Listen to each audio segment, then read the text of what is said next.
Well, ladies and gentlemen, the longest version of Don't Ease Me In human history.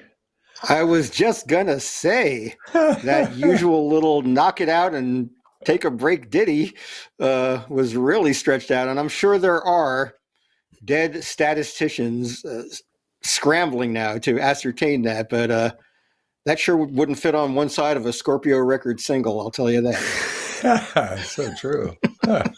Hey, friends, it's Dead Air with Lambert and Gans. I'm Gans, he's Lambert, and we're going to bring a guest in and talk about the music and stuff in a few minutes. But first, we're going to tell you that if you're watching this on youtube.com/nugsnet, you're getting a free sample of the Dead and Company live stream. They're going to give you the first song. After we get done blabbing, they're going to give you the first song of the set.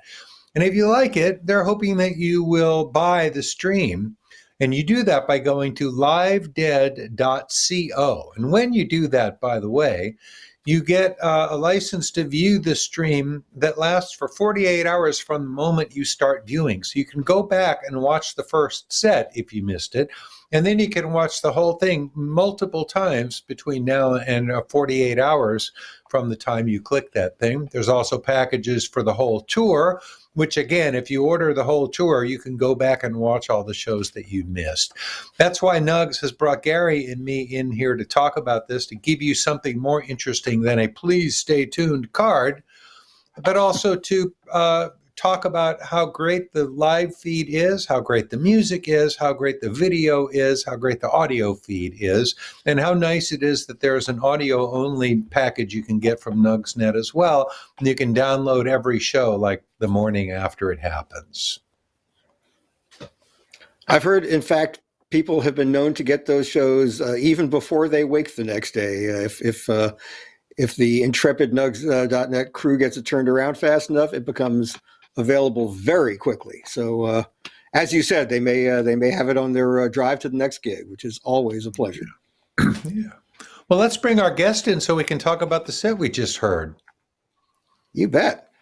Well, an old friend of both of us, an old friend of a lot of people in the Grateful Dead world, because he's been instrumental in bringing you so much great music since I think about 1999, when he became the Grateful Dead's official archivist. And then he moved on when the Grateful Dead signed up with Rhino to put out all their archival stuff. He went with them and has been bringing us such an unending flow of great music, including the Dave's Picks series, amazing box sets, and more. So we're very happy to introduce our friend, Grateful Dead archivist and legacy manager, David Lemieux. Hey, Hello. guys, how are you? Good. How are you today? Great, man. I'm good. This is a thrill. Gary, we were doing our thing with the thing on the Shakedown stream, and David, I miss you, man. I miss you. I miss both of you guys. Well, you went and moved up to that beautiful place in BC, so we don't see you in person very often anymore. But I wanted to ask you about where you live, because we who follow you on Twitter are treated to beautiful views. You post a daybreak on the land photo many, many days, and it makes me want to go visit you where you live. Where are you? The very southern tip of Vancouver Island, which is not where Vancouver is. A lot of people think Vancouver, the city. Vancouver's on the mainland. It takes about, with driving and ferries, about 4 hours to get there. So I'm on the southern tip of Vancouver Island in the beautiful city of Victoria. I think we're more south than Seattle even. So we're kind of in the Pacific Ocean on the West Coast. And it certainly is beautiful. And I go out for a walk in the morning, cup of coffee. And the pictures you're talking about, David, are just, I get inspired by what I see. It's a great place to be. And I work from home, as many of us have been doing for a while now. So it's good seeing. Nice. Yes, I'm glad you post those photos. Yeah. Go ahead, Gary. You'll sometimes see a picture of David with a ginormous salmon that he's caught. And in addition to such features as the avocado of the day and other wonderful David Lemieux preoccupations. And David lives in Canada because David is one of Canada's many gifts to the lower 48. And we're so glad he came into our world. David, why don't you, first let's run down the set and then we'll get a little more of your story. But David G, I have to differentiate my Davids. David, you have the set list? I do. They open with Hell in a Bucket, and all the people that have been bitching about tempo, I think they have to be quiet. It was a much, much hotter tempo this time around. Alabama Getaway, Friend of the Devil, a nice swing in Friend of the Devil from these guys. Road Jimmy, New Speedway Boogie, a delightful Dear Prudence, which I don't think has been heard on Deadco Tour in the last couple of years, and the aforementioned extended album version of Don't Ease Me In. That's right. I saw a Don't Ease Me In once that something happened at the end of the solo, and they had to do the solo again. And so that went from like 3.5 minutes to like 4 minutes. What we just heard, I think, was double that. They really were having fun with that one. Yeah. They kept, that tune is usually pretty punchy, like, maybe a 1 or 2 chorus solo by Jeff, 1 or 2 chorus solo by John. They get back to the final refrain, but this time they brought the groove down. They got subtle with it. They brought it up again. They were having fun messing around with it. And, it's kind of the same kind of, upbeat shuffly thing as a truckin' or something. So it lends itself to that. There's no reason you can't stretch out Don't Ease Me In. It's just that it never occurred to anyone before. So David Lemieux, have you caught any other shows on this tour, or can you give us your impression? Several webcasts. Being on the West Coast, as you guys know, or as David knows, it's timing things properly is tough sometimes. But I've seen quite a few sets. I have not seen any shows. The border with the pandemic is still largely closed. You can fly down, but I'm not really into flying right now. So no, I haven't. I'm anxious to get to a show because they've been playing really well. The ones I've seen, I don't know, probably at least half of a show or all of a show of probably 5 or 6 of them so far. And they're playing really well. And everybody I know who's been going to shows, I know a lot of people there tonight, have just been saying that this tour, I don't know if it's, there's so much time off where they've rehearsed or whatever, but they're playing really well. Every night's like a magical kind of experience.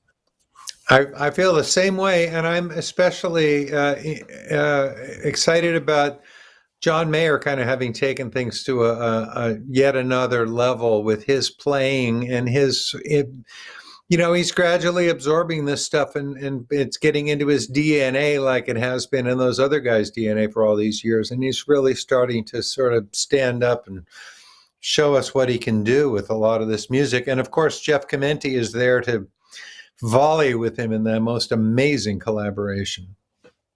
Yep, I heard a lot of really good Jeff stuff on the slower songs today, on Friend of the Devil, which I did like the tempo tonight. It was a nice peppy one.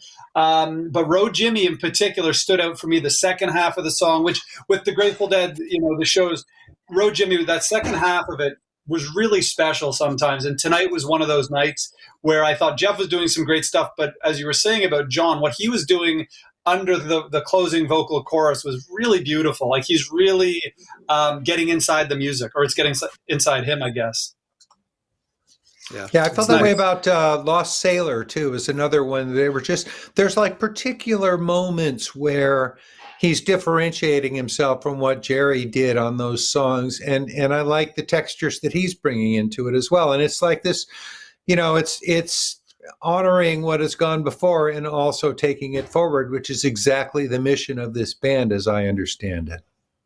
Yeah. It's interesting because I saw the Dead here there at Pine Knob twice in 91. Magnificent shows. And I was just thinking about the set list, and none of the songs they played in that first set tonight did they play at those 2 shows I saw in 91, right after the Giant Stadium shows. So I'm hoping I really dig that kind of stuff when the Dead and Company, when Further, whoever goes back to a place and plays songs that were really special in the same venue. I always really like that. So I'm kind of hoping we'll see some of that. And those were great shows. So a lot of good music to choose from. Well, go ahead. Of course. Go ahead, Gary. Of course, the most telling example of that on this tour so far was Bethel Woods, where they, some said redeemed, some said exercised the Grateful Dead's Woodstock set by playing that set in sequence to start the second set in Bethel. And aside from the novelty, it was an amazing set of music. They didn't just do it as kind of a prank. They did it really beautifully and showed that they could do it without everything going to hell in a proverbial bucket. Yeah. No, that was special. That was I talked with Matt about that a couple days beforehand, and he was really excited about the possibility of them doing that. And like you say, exercising what had gone down 52 years earlier. I just did an interview with a gentleman named Jonathan Taplin, who has published a memoir called The Magic Years. He was the road manager for the band and went on, he was like on the Dylan band tour in England when they were hollering out Traitor and stuff and all. And he was the road manager for the band at Woodstock. And his description of that and how they were flown in on a helicopter and stuff was very cool. I just want to drop in a mention of this book, The Magic Years by Jonathan Taplin, because he was in a lot of important places. He also talks about Watkins Glen and stuff like that. So he wasn't with the Dead, but his path crossed with the Dead a bunch of times. Mm-hmm. And hearing new perspectives on old stories is always fun. Yeah, like and that. We might as well add that we might as well add that Jonathan Taplin's going to join us on Tales from the Golden Road this Sunday, which is this other job that David and I have on SiriusXM Radio. SiriusXM now has a connection with Nugs.net, so the synergies are just going nuts, and we couldn't be more happy about it. But David, let's get back to you. And you've had this dream job since the late 1990s, and there are always new Deadheads who haven't heard these stories. So let's talk a little bit about how you came into this world and how you landed this fantastic job, which you have done such honor, might I add. Well, thanks, Barry. I'll say, first of all, that I am very aware, I'm very grateful of what I do. I enjoy every day. It's interesting. Earlier today, I did a French language interview for CBC in Canada. And it was a 20-minute interview. So I had to, what I'm about to tell you, I had to do it in French today. So it really had me thinking, because my French is good, not perfect. So it really had me deep diving. And while I was speaking the story in French, again, the gratitude came over me of realizing, because the question was, what does a normal day, an average day look like for you? And there's never an average day, especially right now. We're incredibly busy, always in August and September. We get very busy with the 2022 plans, and we've actually got such a busy 2022. A couple great projects we had planned for next year have already been bumped to 2023. So I'm very grateful. Every day is different. So sorry, Gary, the question was, how did I get involved? How'd you get here? Yeah. How did I get here? So 22 years ago, I was living in Victoria. I'd gone to grad school in England in 97, 98 for a master's degree in film archiving.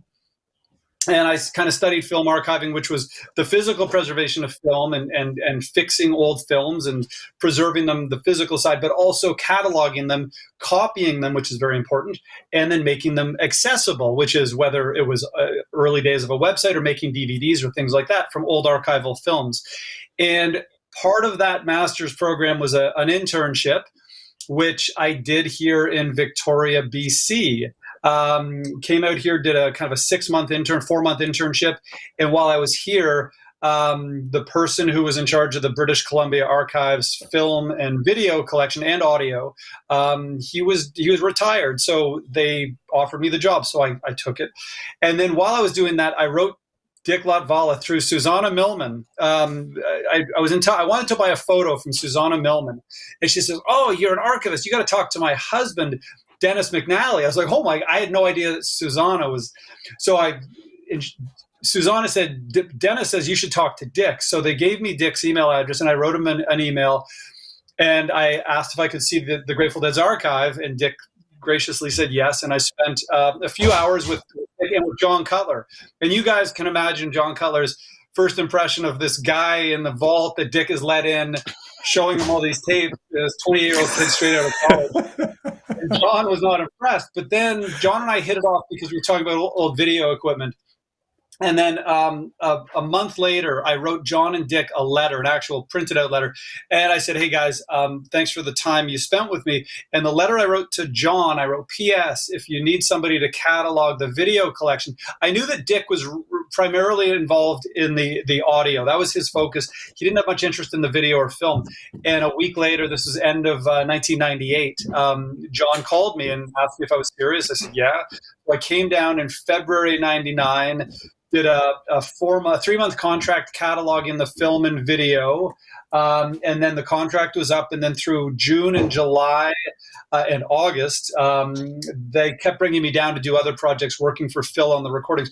And in August of 99, that's when Dick got sick and very quickly passed away. And they asked me to stick around, and I did. I called the BC Archives up here, and I said I'm not going to come back. And I said, got a place in San Anselmo. And the reason I got a place in San Anselmo is because of Just Like Tom Thumb's Blues. I remember Phil, because I was driving by a sign, San Anselmo, just past Ross and San Rafael, and Phil used to sing, "I'm going back to San Anselmo. I do believe I've had enough." I said, that's where I want to live. So I rented this little house there and stayed a while. It was good. And Gary, I met you around that time. And David, I worked closely with you at that time, right? That's when I got there around August. You and Blair and Steve were doing the So Many Roads box. And Gary was always around doing the Almanac and all sorts of other things. And, it became an all-encompassing job where, as you guys know, there's so many different aspects of it, whether it's the music or the merch or, in the early days, I was getting sandwiches for everybody and cleaning the bathrooms and all that stuff. It's what you do, and taking out the garbage. That's what they made. Yes, exactly. And Dick had a couple cats out back, so you kind of feed the cats and you do whatever's needed to be done. So did that, and then just kept working harder and doing more things. And then 2006, it all went to LA to Rhino, and I came up to Canada, but I continued doing a lot of the same things. So still doing it 20. I remember the first time I met you, you were sitting at a Moviola looking at October 1974 footage, and you called me over and showed me a little stretch and said, "Do you think you can figure out what song they were playing?" And I can't remember. I think it might have been China Cat Sunflower. And I was just like looking at Jerry's hands or something like that. But it was a fun way to be introduced to you. Totally. We were winding through film. It was a good time. Yeah. Right. I mean, I love the serendipity of you coming to that job from one discipline, from being a film archivist, but also being a deadhead, and and just the match being so perfect. David, one thing I always like to talk to you about, and this occurred when we were doing Shakedown Stream, and the couch, by the way, is still here. Shakedown Stream fans, people would ask us. We showed a lot of choice Grateful Dead video from late 80s into the 90s, because that was the best available stuff. And we would always get, why do you guys show more 70s or early 80s? And we just say the quality of the video just wasn't there. And in many cases, video wasn't happening. The video was not shot of these shows. The only 70s stuff we were able to show was things like the Hamburg video cast from Europe 72, or the Grateful Dead movie, or Sunshine Daydream, which was filmed as a film. But now we have this incredible abundance of stuff, and yet we couldn't have imagined back then that we'd be getting video like Nugsnet delivers on a nightly basis. The ability of the cameras to pick up far more high definition images. The audio mix is so much better. So I'm a little envious of the people of today who get this and wish that we could go back, in the proverbial time machine and capture some of that 70s Dead video. But it's really great to have it now, isn't it? It really is. It reminds me, I remember June 21st, 1989, the summer solstice show at Shoreline. And I was up in Ottawa, Canada. I was 18 years old, and I was about to go on tour. I started the tour in Foxborough on July 2nd through Alpine and Cal Expo that summer. But I remember watching that. I didn't have a satellite dish. You had to have a satellite dish back then. And my brother had a satellite dish, and I went to his house, and I watched it. And I remember thinking, that was one of the biggest Grateful Dead news items in the Dead world and technologically of that entire era. And that was one show. And then we all made VHS tapes of it, and it became a cornerstone of our video collections of trading these live shows. And it was I mean, we used to think if they did this every show of every tour, I'd gladly chip in $20, put in $20 to buy that thing if I couldn't make it to the show. And now we get to do this. And I was listening to your pre-show talking about the Healy's plan to have a truck with the banks of the Kaba cassette Right. burn deck. I remember hearing that even like 90, 91, hearing that as a possibility, 89, and thinking I would gladly line up for that thing. And then, as you said, David Raffrin and Mike McGinn did that with Rat Dog. But we're really lucky to have this. Like to know that tomorrow we can listen to tonight's show. And then the nice thing I like is that I'm not on the tour right now, but I'll hear about an extra special show. And that's the one that I make sure that I download next, because it's the kind of thing where it used to be you'd have to wait for the tapes to arrive, and then they'd often sound pretty bad. This stuff sounds magnificent, and you get it 12 hours later, or you watch it live, which is I still can't believe we're doing this, watching a concert live in such good quality. It's pretty magical. It's pretty wonderful. May I change the subject briefly? Yes. I want to talk about your curation of the Grateful Dead archive and how it's being released in boxed sets, because I really like this thing you've done of these kind of regional, like the Pacific Northwest box set is just a huge favorite of mine. And you picked an area and an era and got us 6 complete shows from that, which makes sense together. And now you're doing that with this St. Louis thing. 71, 72, and 73. Now, being a geezer deadhead of my age, that's definitely my favorite period. So, of course, I'm inclined to like it. But I just wanted to appreciate and ask you a little bit about the philosophy of doing these things. It's sort of a vertical tasting of an area instead of a time frame, which I think is a clever way to go at this, to mix things up nicely.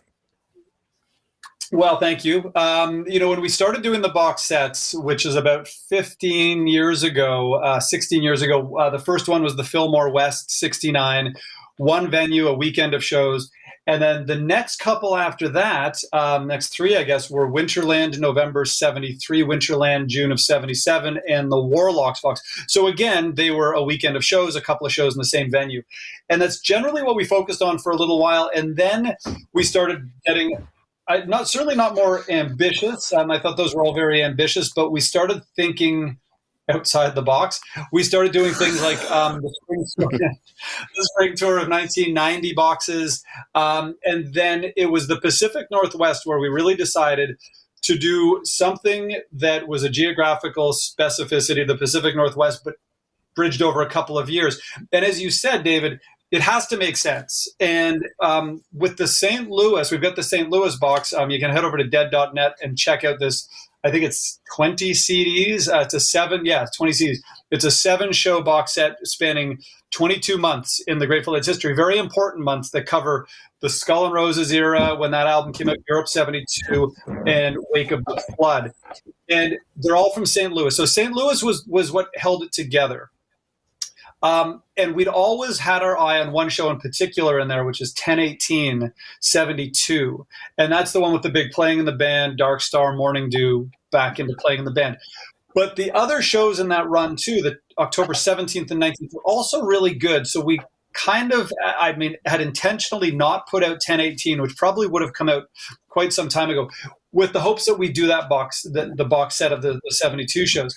And then we started thinking, let's go a little bigger and maybe do St. Louis also 1973, when they moved over to the Kiel, a bigger arena. And so we kind of had our eyes on a 5-show box set then.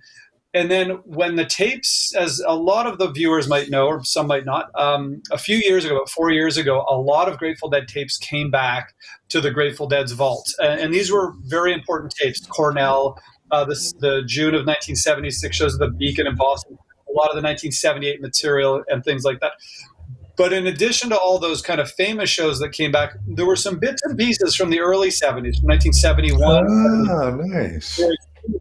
Yeah, that completed shows that we had maybe 1 reel of or 2 reels, but not complete. Oh, fantastic. So 1210, the second show from the 1971 run. They did 2 shows, 12/9, 12:10. We always had the full collection from 10:9 the first night, but we'd always been missing one of the sets from 12:10, which was one of the tapes that came back. So now all of a sudden, that's a phenomenal show. That's the show that we've chosen to come out on its own out of the box set. We always do something out of the box set, either a compilation of what's in the box or not the best show, but maybe the most representative show, the most accessible, I don't know, the one that's right for now. Is that the one, I'm sorry, where Bobby introduces a big long jam by saying this is for fans of the key of E? Yes. It's so that okay, so we decided once we got the complete set of the December shows as well from 71, we said, and I mentioned a bit ago that August and September are very busy for us. And that's because we're planning out the next year of stuff. And it's a couple of months ago when a year ago, but even earlier than that, about 14 months ago, when we started talking about box sets for 2021, I basically, at that point, I asked Rhino, what do you want? Do you want 6 CDs, 9? Do you want 20? How big do you want this thing to be? Because I've always got a lot of ideas. And I've got some that are 6 CD box sets and some that are, and they said, we think we want to do a 20, something in the range of 20. I said, perfect. I've got a great 20. So I'd had this one on my front burner, frankly, for a bigger size box set. For us, it's almost a smaller one with some of the bigger ones we've done. But it had 7 shows that I thought really complemented each other and tell the story of 22 months in the Grateful Dead's history. That again, we've got Skull and Roses era, Europe 72, and then we've got Wake of the Flood and bordering on the Mars Hotel stuff. And we got some Pigpen in there, a lot of Keith and Donna. It's some good stuff. Nice. Boy, looking forward to it. Hey, we're told the band is making its way in its own charmingly gradual fashion toward the stage. So we're going to take some more time to talk to David Lemieux while that's going on. This is Dead Air with Lambert and Gans, and is being brought to you through nugs.net, who encourage you, if you're watching the free preview, to check out some complete shows. If this show interests you, or if you're looking down the road at others, you can get the whole show in HD or 4K. And once you start watching it, you have 48 hours to watch it as many times as you'd like. And not that Deadheads are obsessive about detail or anything, but you might just want to do that. Look at the finer moments of the show. Let me add a serving suggestion to that. If you do this, you buy the thing, you can watch it tonight, and then tomorrow you can invite a bunch of friends over and watch it again and dance in your living room. That's a serving suggestion. And then watch tomorrow night's show live. That's right. And then try to get rid of your friends. But anyway, David, another great thing, of course, we had our friend Mark Pincus on last week, and the wonderful fortune of the relationship between the Grateful Dead and Rhino is that in an era where everyone is saying, physical music is dead and everyone's going to be downloading or streaming from now on, Rhino has been a company so deeply committed to the curatorial art of music and putting out beautifully designed and packaged box sets with liner notes and all that stuff. Hey, we're told the band is all on stage. That doesn't mean the house lights are down, but it could be any second. So we're going to start winding. Yeah, we could talk to you for days on end, David. As we learned during Shakedown Stream, we are both gifted with gab, and yes, but we've really enjoyed having you here as always. Thank you. It's such a pleasure to talk music and all that with you. So just stick around till the house lights go down. We sometimes say goodnight to our guests, but this conversation is going so well that that's right. Let's just stick with it. I would quickly want to mention also that Gary and he mentioned it once earlier, but I'll remind you that we co-host a show on Sirius XM's Grateful Dead channel called Tales from the Golden Road. And it's on Sunday afternoons from 4 to 6 p.m. Eastern time on Sirius XM 23, the Grateful Dead channel. And it's a call-in show. And we love to hear from people like you who've been out there going to shows or watching the shows. Oh, here comes David's new cat. I was hoping you would bring the cat. Ziggy, right? This is Ziggy, yeah. Ziggy's a good guy. I'll put him like that. He likes to look back. Hi, Ziggy. Hey, buddy. Well, this is a good way to kill time till the house lights are down. Oh, very good. He enjoyed the first. Does Ziggy have a favorite era or? So far, you know what? He's actually I put on. We were listening to some 1972, a pretty deep dark star from Philadelphia Spectrum from 9/21/72, and it got pretty wild in there. And he did not leave the room, so that was good. He's accustomed to some noises, blenders, vacuums, and the Grateful Dead playing 1972 Dark Stars. That's very interesting because we've heard of that music characterized as sounding like cats being tormented. So I'm glad to know that your cat is hipper than that. Yeah, but pretty cool. a good early 70s Dark Star always gets me purring too. So anyway, the band is on stage, but the house lights are imminent. Any predictions for the beginning of set 2?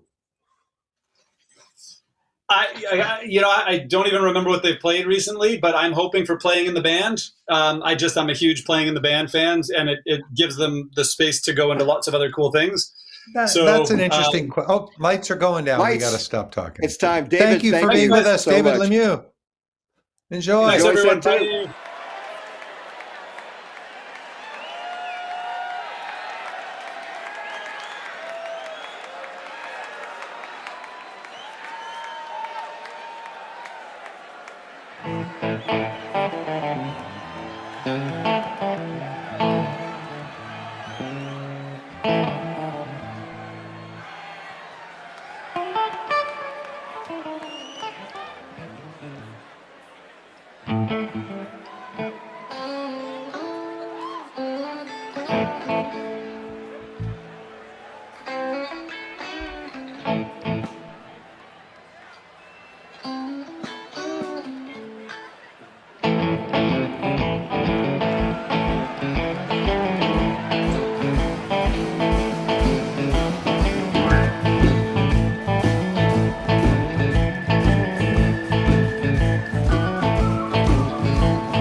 that deal come round.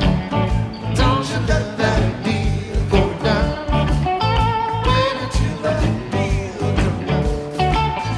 Don't you let that deal go down.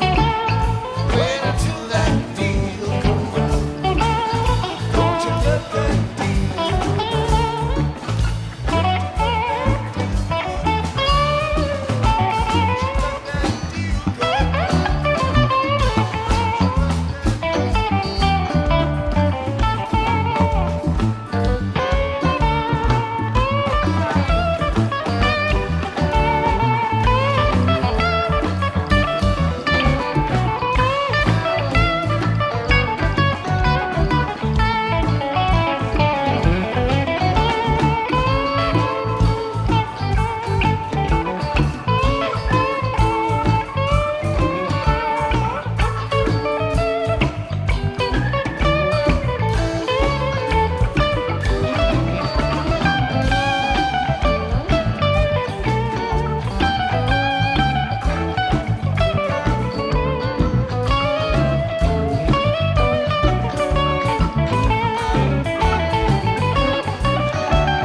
wait till that deal come round. Don't you let that deal go down.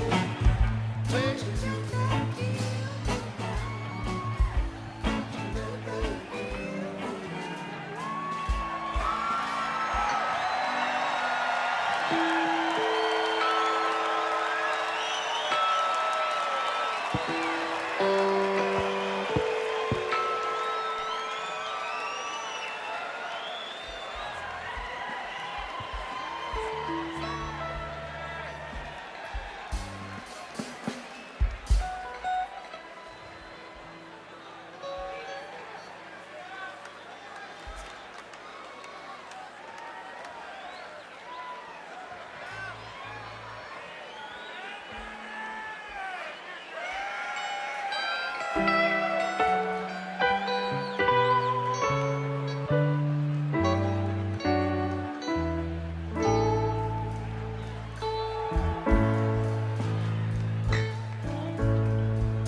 Comes a time